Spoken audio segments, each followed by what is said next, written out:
রাত যখন হয়ে যায়, যখন আপনি বিছানায় চলে যান, ঘুম থেকে ওঠেন ফজরের সময়, চোখের কোনায় দূরে সাদা অংশ থাকে, ময়লা থাকে। ওই ময়লাকে এলাকায় কি বলে? কেচুর, পেচুর, কত কি বলে। এটা কি ময়লা? এটা ওয়াইন্টমেন্ট, এটা মলম। কেউ তো সুবহানাল্লাহ বললেন না। এই চোখকে আল্লাহ রাব্বুল আলামিন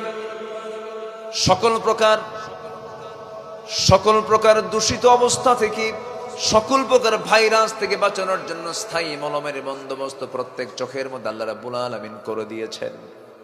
আবার কানের দিকে তাকান, আল্লাহ রাব্বুল আলামিন সুন্দর করে বলছেন, বান্দারে আমি তোমাকে শ্রবণ শক্তি দিয়েছি।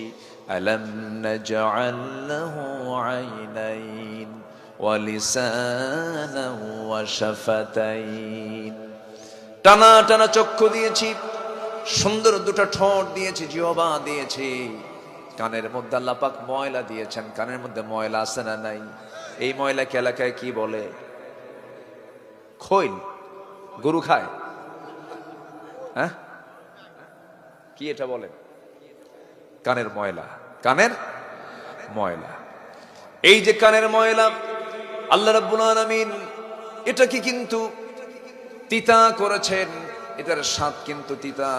কেমন করে বুঝবেন? খান্ত নাই, না খাইলে কি বোঝা যাবে তিতা? একদিন চেক করে দেখেন। কানের ময়লা কিন্তু তিক্ত। চোখের পানিটা হলো লবণ, কানের ময়লাটা হলো তিক্ত। তিতা করে দি। বান্দা যখন ঘুমিয়ে পড়বে, এটাকে যদি তিতা না করা হতো, হঠাৎ করে কোনো পিঁপড়া যদি কানের মধ্যে ঢুকেও যায়, তিক্ততার স্বাদ পেয়ে আস্তে করে বাইরে বের হয়ে আসে। আর যদি কানের ময়লা যদি মিষ্ট হতো, ঘুম আসার সঙ্গে সঙ্গে সমস্ত বাড়ির আশেপাশের যত পিঁপড়া সব কোথায় গিয়ে জমা হবে?